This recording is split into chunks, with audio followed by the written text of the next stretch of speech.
Tuhan bersamamu dan bersama. Inilah Injil Yesus Kristus menurut Yohanes.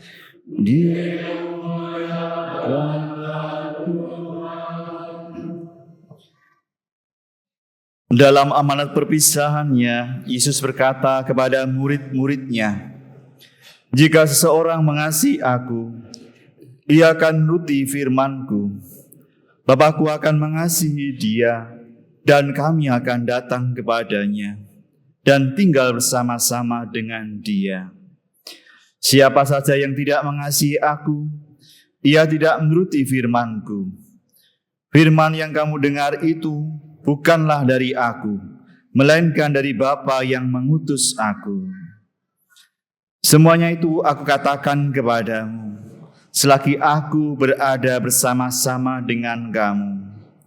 Tetapi penolong, yaitu Roh Kudus, yang akan diutus oleh Bapa dalam namaku, dialah yang akan mengajarkan sesuatu kepadamu dan akan mengingatkan kamu tentang semua yang telah kukatakan kepadamu. Damai aku tinggalkan bagimu, damai-Ku aku berikan kepadamu. Dan apa yang aku berikan tidak seperti yang diberikan oleh dunia kepadamu. Janganlah gelisah dan gentar hatimu. Kamu telah mendengar bahwa aku telah berkata kepadamu, aku pergi, tetapi aku datang kembali kepadamu. Sekiranya kamu mengasihi aku, kamu tentu akan bersukacita, karena aku pergi kepada Bapa-Ku. Sebab Bapa lebih besar daripada aku.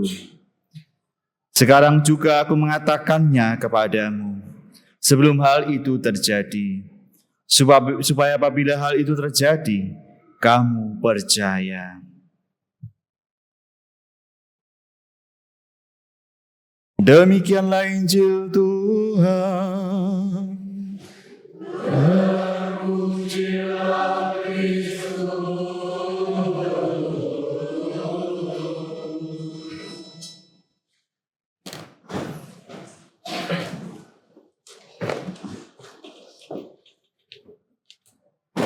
Saudara-saudariku yang terkasih dalam Tuhan, hampir 3 minggu ini berturut-turut dan juga bacaan harian bertemakan tentang mengasihi, tentang kasih.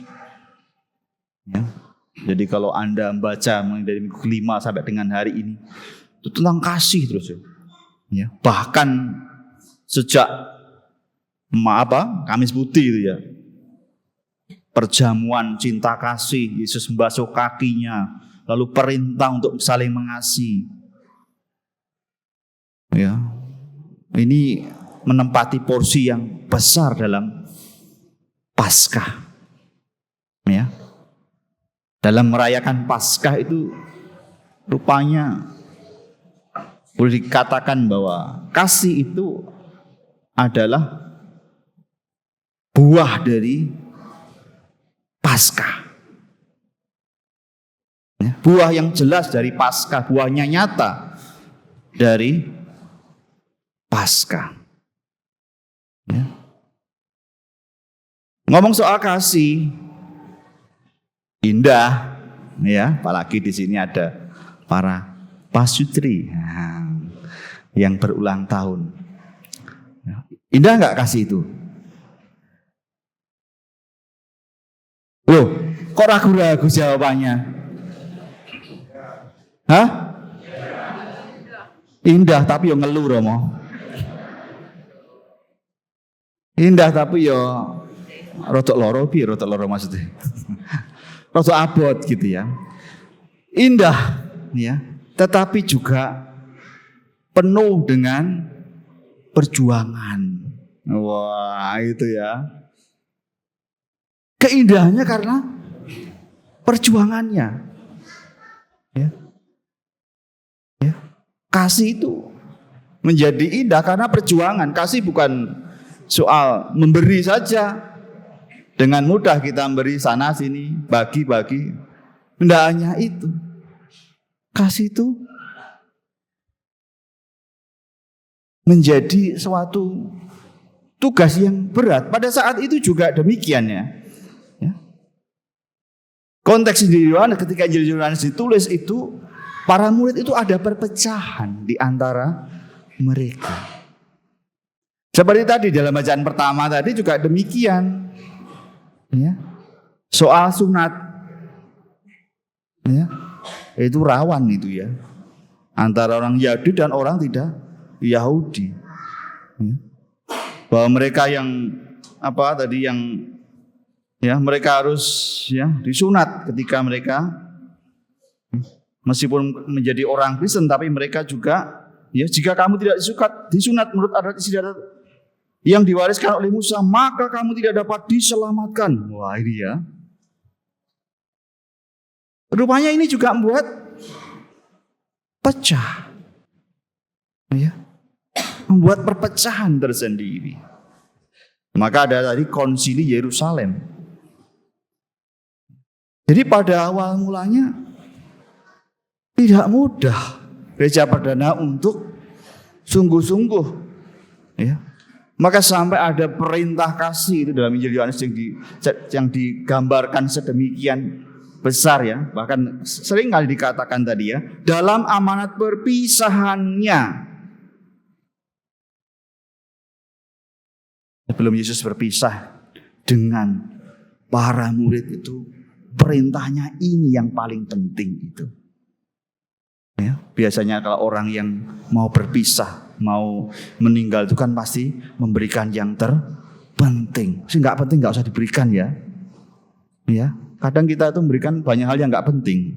Ya. Ya. Yang mengaburkan, justru yang terpenting yang diberikan ini. Ketika mau berpisah dengan para muridnya.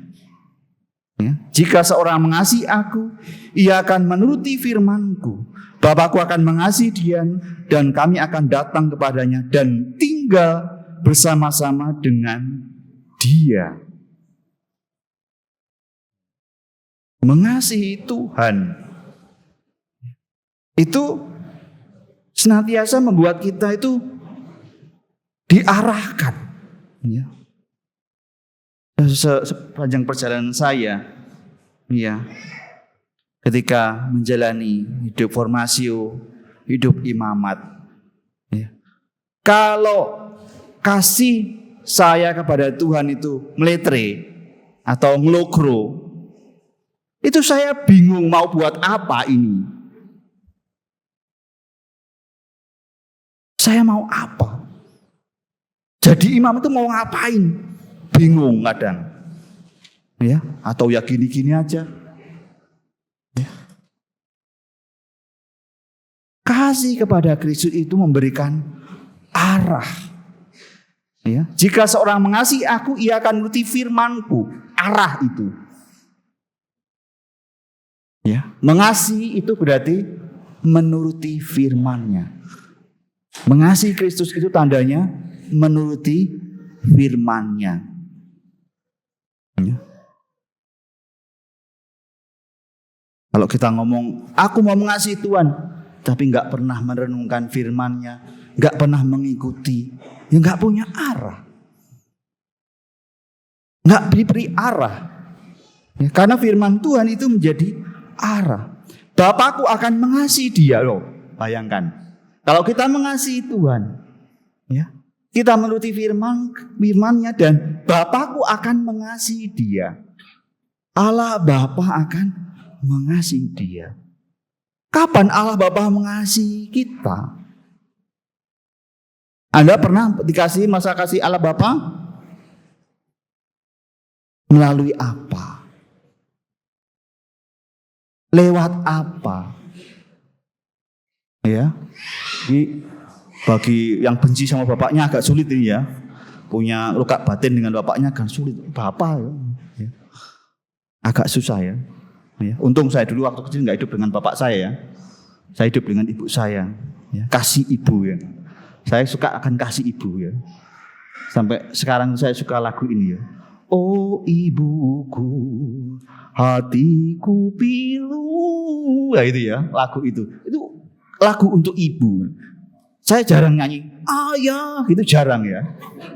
Ya, ya, karena ayah saya itu merantau. Saya pikir ayah saya, ya, saya selalu ibu ya. Nah itu. Tetapi ini kasih Bapa yang mengasihi dia. Bapakku akan mengasihi dia. Ya, Allah Bapa yang mengasihi kita. Kita merasa menjadi orang yang dikasihi. Ya. Jadi selain kita mengasihi Allah itu kita diberi arah, tetapi Bapa itu akan menyatakan kasihnya kepada kita. Kita akan menjadi orang yang paling merasa dikasih. Merasa dikasih itu mahal loh harganya. Ya, Pak Sutri ini merasa dikasih enggak dengan pasangannya? Ayo, merasa dikasih enggak?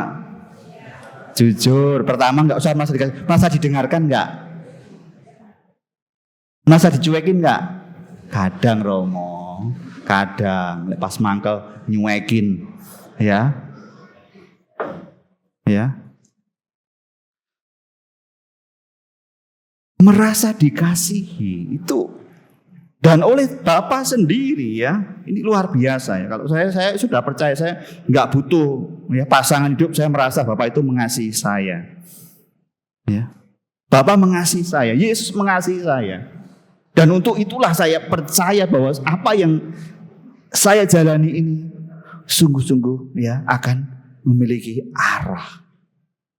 Tama-tama dalam mengasihi dia, menuruti firman-Nya, Bapa akan mengasihi dia dan kami akan datang kepada Bapa dan tinggal bersama-sama dengan dia. Lihat ya, bagaimana datangnya Bapa dan Putra ke dalam diri kita. Ini adalah misteri yang harus kita renungkan. Dan nanti jawabannya adalah dalam Roh Kudus. Ya. Kapan Bapa dan Putra datang kepada Anda dan tinggal bersama-sama dengan Anda. Bersama-sama dengan dia. Artinya bersama-sama dengan orang yang mengasihi aku. Kuncinya adalah mengasihi Tuhan. Nah ini memang tidak mudah ya. Dalam kehidupan rumah tangga bagaimana berusaha mengasihi Tuhan ya melalui sakramen perkawinan. Nah ini perlu ya. Maka ulang tahun ini sebenarnya memang perlu. Apakah dengan melalui sakramen perkawinan ini kita semakin mengasihi Tuhan Yesus? Ya. Kalau iya ya, bersukacitalah. Ya, karena Anda ya berarti Bapa dan Putra tinggal di dalam dia, di dalam diri Anda, di dalam diri ya pasangan ya Anda berdua. Ya. Saudara-saudari kasihan Tuhan, sekali lagi kasih itu indah untuk didendangkan, dinyanyikan, dikidungkan ya. Kidung kasih ya, luar biasa. Tapi dalam perjalanannya memang ya penuh dengan upaya ya, effort yang besar bagi kita untuk terus mendengarkan Tuhan, mendengarkan firman-Nya. Ya. Bagaimana kita menuruti firman-Nya kalau kita tidak mendengarkan firman-Nya? Bagaimana kita mengasihi dia kalau kita tidak mengerti apa yang dia ajarkan? Ya, salah satu ya ciri orang yang mengasihi itu adalah mengenal kata-kata penting yang pernah dia ucapkan. Ya tapi tidak. Ya. Kalau saya mengasihi guru saya pasti ingat akan kata-kata yang dia ucapkan. Kalau saya mengasihi ibu saya misalnya, tadi saya cerita ibu, saya pasti ingat apa yang ibu saya katakan. Kata-kata penting ibu saya yang sering dikatakan. Pasti ingat. Demikian juga kita mengasihi Tuhan Yesus, pasti ingat kata-katanya. Ya, kata-katanya. Dan sesungguhnya yang mengingatkan itu adalah Roh Kudus sendiri. Maka orang yang mencintai Tuhan, mengasihi Tuhan itu memang punya roh di dalam dirinya. Tidak usah mencari roh kemana-mana. Dengan kasih yang kita lakukan, yang kita berikan, ya, yang kita perjuangkan dalam hidup berkeluarga, pelan-pelan kan, ya, memberikan kita semangat. Ya. Katakanlah roh itu semangat lah ya. Ya. Kalau kita melihat roh itu kan tidak kelihatan, tapi kelihatan dalam semangat hidup kita. Ya. Kelihatan dalam cara kita memperlakukan orang lain. Kelihatan cara kita dalam cara kita untuk mendengarkan orang lain. Ya. Saudara-saudari kasih dalam Tuhan, sekali lagi perintah kasih ini adalah perintah yang besar, yang harusnya membuat hati kita tidak gentar dan tidak gelisah di dalam hidup kita. Karena apa yang terpenting, apa yang utama sudah diajarkan kepada kita. Kita menjadi gelisah dan gentar karena kita belum melakukannya, belum menurutinya, belum mengimaninya. Tadi katakan ya. Sekarang juga aku mengatakan kepadamu sebelum hal itu terjadi, supaya apabila hal itu terjadi, kamu percaya. Ya. Memang kalau belum percaya orang gentar, takut. Ya. Mengasihi itu aku dapat apa? Mengasihi Tuhan itu aku, ya, piye bentuknya atau bagaimana nanti? Ya. Sekali karena kita berpikir senantiasa apa untungnya? Ya. Padahal mengasihi Tuhan itu adalah yang terindah di dalam perjalanan hidup kita. Ya. Tadi pagi itu waktu saya iseng-iseng pas acara itu, ya gampang ngantuk ya. Pas ngantuk saya situ buka Facebook, melihat scroll itu ada video yang indah. Ya. Di situ, ya kadang-kadang ada suatu hal yang seliwer itu indah ya, mengingatkan saya. Di situ ya. Ada gambaran nenek 100 tahun yang lalu kita nggak tahu leluhur kita, dan hidup kita itu nggak ada 100 tahun ya. Nanti tahun 2125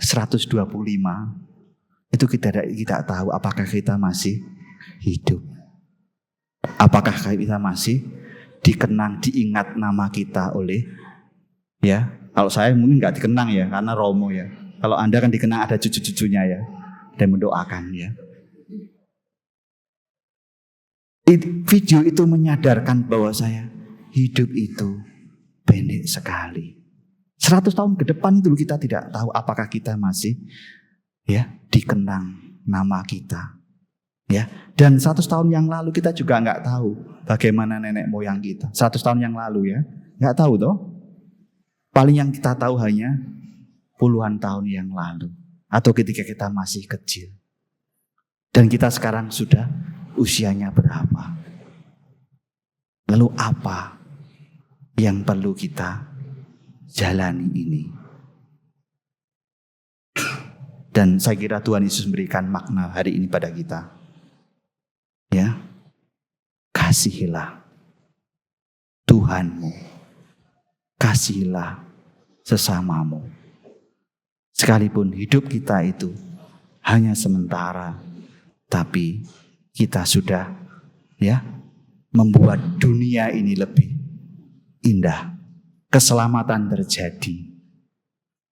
Kehidupan baru itu, harapan baru itu ada ketika kita saling mengasihi. Amin.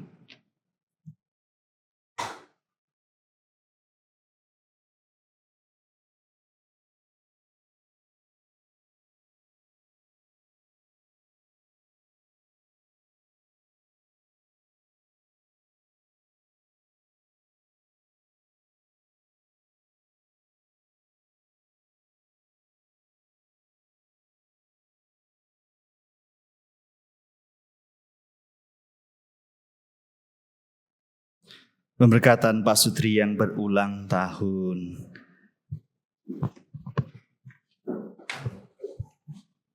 Silahkan para pasutri yang akan memberi janji perkawinannya, dimohon berdiri dan saling berhadapan serta saling berpegangan tangan. Ya, di tempat saja, tidak usah maju ke altar ya.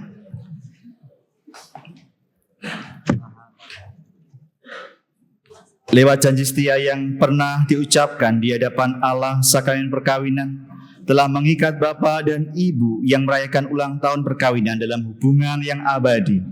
Kini pada perayaan ulang tahun perkawinan Anda, ungkapkanlah rasa syukur Anda, berdoalah kepada Allah agar rasa syukur Anda dikuatkan oleh rahmat ilahi. Terpujilah Engkau Tuhan, karena kemurahan-Mu saya telah menerima Debbie menjadi istri saya. Terpujilah Engkau Tuhan, karena kemurahan-Mu saya telah menerima suami saya. Terpujilah Engkau ya Tuhan, sebab Engkau setia menemani kami dalam saat suka dan duka. Kami mohon, bantulah kami agar mampu memelihara cinta kasih satu sama lain, sehingga kami dapat menjadi saksi yang baik tentang perjanjian yang telah Engkau adakan dengan manusia. Ya Tuhan, sudilah memberkati para pasutri ini sepanjang hidup mereka. Hiburlah mereka ketika dalam kesusahan dan dampingilah dalam kebahagiaan. Semoga Engkau mencurahkan berkat melimpah bagi keluarga yang berbahagia ini dengan pengantaran Yesus Kristus Tuhan kami. Amin.